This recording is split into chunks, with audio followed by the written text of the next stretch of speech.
Aí realmente é difícil. Sim. Só que aí, Perini, aí veio a próxima lógica, né? Comecei a investir publicamente, tive um resultado bom, e durante 5 anos, né? E você sabe disso, né?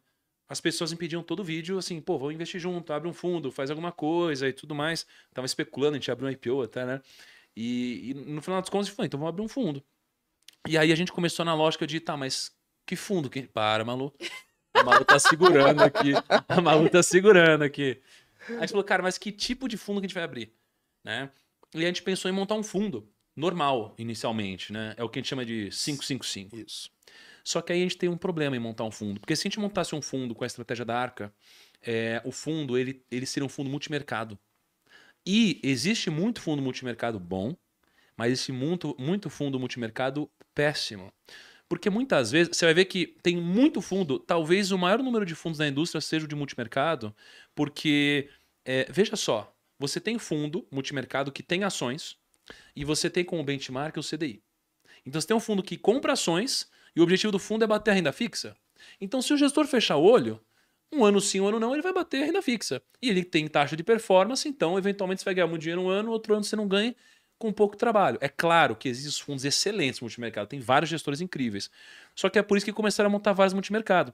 E o problema do multimercado é que a gente teria come cotas. É um grave problema na minha visão. Essa parte tributária é horrível. É uma ineficiência gigantesca, né? O que que é isso, né? Na verdade, tem vários pontos que a gente pode explorar Explica aqui. primeiro o que seria um fundo multimercado. Então, só pro um fundo pessoal multimercado é o que eu acredito que boa parte de vocês aí em casa faz com o seu dinheiro como um investidor pessoa física. Você aloca um monte de coisas diferentes.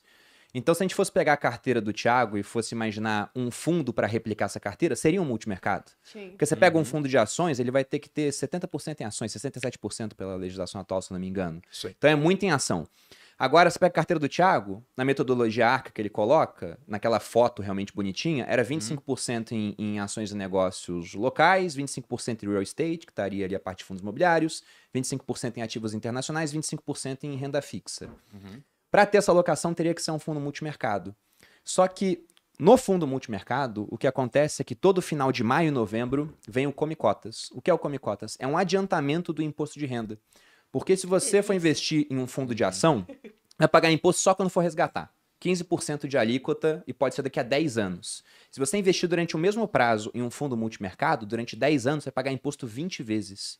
E qual é o mal disso? É 15% de imposto que sai agora e é um dinheiro que para de trabalhar para você e vai parar na mão do governo. Isso vai acontecer 20 vezes. Até quando a gente estava discutindo sobre o fundo, eu lembro que eu falei, então vamos fazer uma previdência, pô. Por que a previdência? Aí vem o primeiro ponto de vários que são interessantes. E vai ser impossível esgotar o assunto aqui, tá, gente? Eu até convido vocês para assistir uma série de vídeos que vai sair no meu canal a partir de segunda, falando sobre previdência.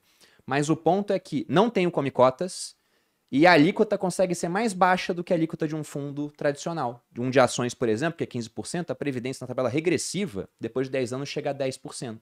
Na progressiva, dependendo do que você faça, pode ficar em 0, mas isso é para casos raros, porque a da progressiva soma com a sua renda, então geralmente fica mais alto, mas na regressiva fica em 10. Então a previdência, uma das primeiras vantagens é essa questão de um imposto mais baixo no final das contas, de uma eficiência tributária. E essa questão do Come Cotas ainda tem uma pegadinha que muitas vezes o investidor não percebe, né? O fundo multimercado, e aí sem crítica a nenhuma classe, eu inclusive sou um grande fã de fundos multimercados, como o Thiago falou, existem gestores aqui de renome que fazem esse trabalho muito bem feito no Brasil.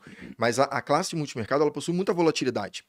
Se você pegar ali os fundos multimercados que geram, de fato, retorno para o investidor no longo prazo, eles rodam com volatilidade de 8, 10, 11. Então, você sacar o imposto via Come Cotas de maneira antecipada não é uma garantia de que você está tendo aquele ganho.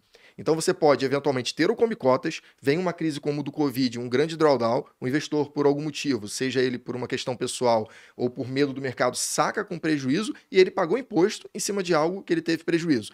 Vira um crédito tributário para ele em algum momento, para quando ele tiver um ganho na mesma classe, dentro do mesmo ano fiscal, ser compensado, mas aí já entra num movimento que não é muito comum. Então, realmente é muito ineficiente Come Cotas para investidores em geral.